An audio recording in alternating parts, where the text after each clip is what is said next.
Forky is the most important toy to Bonnie right now. We all have to make sure nothing happens to him. Woody, we have a situation. I am not a toy. I was made for soup, salad, maybe chili, and then the trash. Buzz, we've got to get Forky. Affirmative. You know, these Toy Story movies mean so much to so many people around the world. Was there a moment when you realized that this wasn't just another movie, that your portrayal of Woody and Buzz had helped create two of the most iconic characters we've ever seen on the big screen?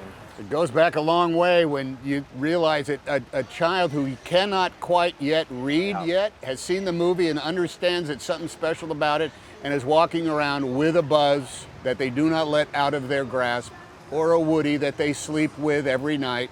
Mostly Buzz, though.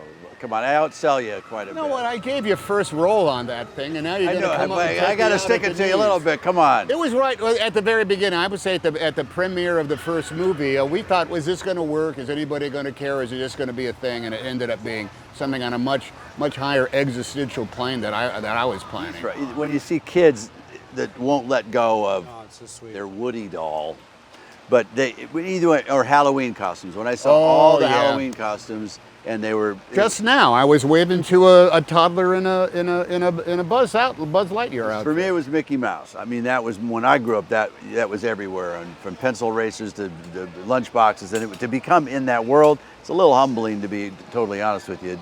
But these kids, as they said, they pick these toys up and they won't let it go. And friends of mine, my kids go to school and it became a big deal, so it's humbling. I believe it when people would call up the number for Fandango and ask for tickets to the local screening. That was the moment that it really launched off for me. And now we're in Toy Story land, and your voices are blaring back at us, and that's got to be cool. Annie, Bo Peep, you know, she's a badass adventurer in this movie. She's a bit of an action hero. Did that evolution of the character change your approach to her in any way? Well, yeah, she was a little different. I mean, it was interesting to approach it since we started this 25 years ago. But yeah, I was really happy to see how she evolved and grown and gotten all courageous and fierce and just how women ought to be.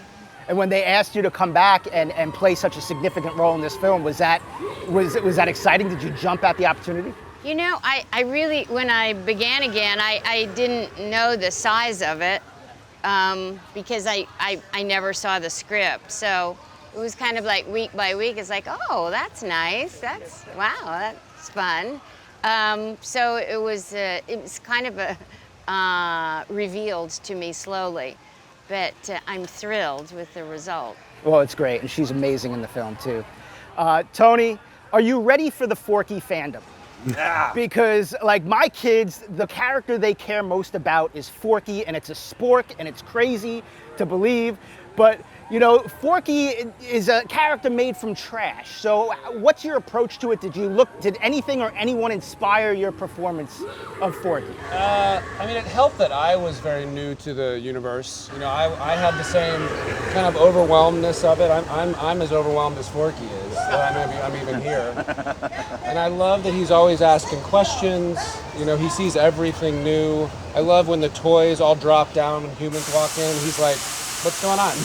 You know, what's the deal? So he doesn't understand any of the rules, and I love that aspect of it. Tony thinks the movie is called Toy Story 14. It actually Nicely played, Tom. It's weird. Very well done. You know. I actually heard a kid yesterday say Toy Story Forky, so there is something to that. Here we go. Absolutely. No. Back it up, buddy. Inspiring to Take be your with Academy Awards and let's get out. Christina, Gabby Gabby has a bit of a sinister side to her, but she also has this immense vulnerability.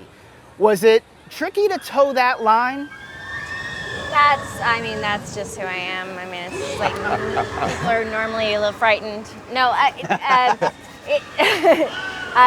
she has a goal. She knows exactly what she wants, and it's actually a loving goal. And she wants to fulfill her destiny. She wants to be the best at what she can be, and that's her whole point. And if she has to go about it in a certain way, but she, you know, the way that Woody finally gives in to her is she makes a plea. She makes a plea and says, this is real and I need it, and he understands it because they're one and the same in a way, and I think it's quite sweet.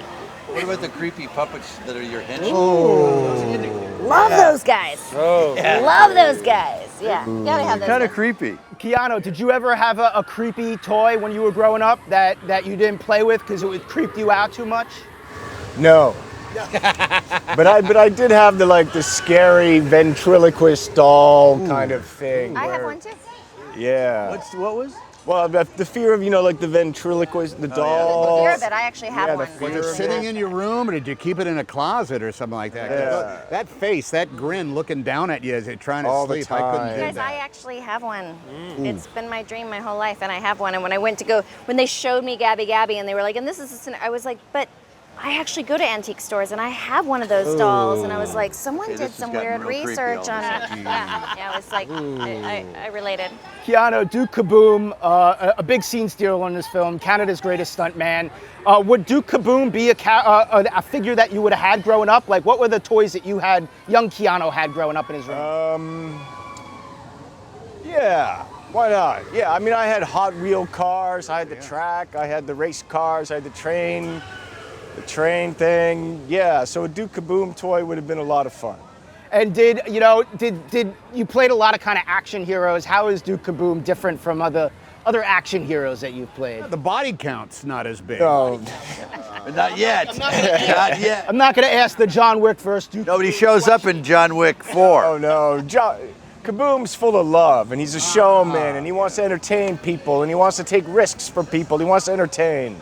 Tom, this is a very emotional journey for Woody, and the first three films were very emotional. Why do you think this one sort of stands apart from the rest?